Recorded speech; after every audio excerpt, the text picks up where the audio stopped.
साताऱ्यासाठी चारित्र्य संपन्न उमेदवार मिळू शकत नाही हे दुर्दैव शशिकांत शिंदेंच्या उमेदवारीवरून उदयनराजेंनी पवारांना टोला लगावलाय। तर भ्रष्टाचार केला असता तर भाजपत गेलो असतो असा पलटवार यावर शशिकांत शिंदेंनी केलाय। पुन्हा लोकसभा मतदारसंघात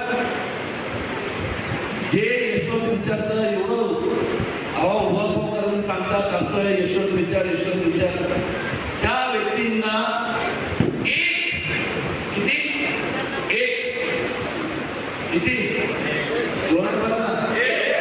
एक चारित्र्य संपन्न माणूस उमेदवार मिळाला का मिळाला नाही यशवंत विचार सांगतात एक पुढं ते काय झालं म्हणतात एक पडताय पण मागं तर बघितलं तर त्यांच्याबरोबर जे सगळे असणारे ते असेच भ्रष्टाचारी लोक आहे असंच म्हणावं लागेल ना।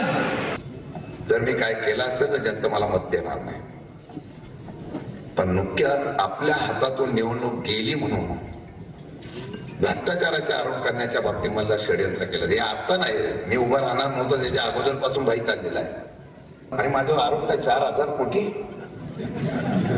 पण मी लगेच बीजेपी मध्ये गेलो असतो ना।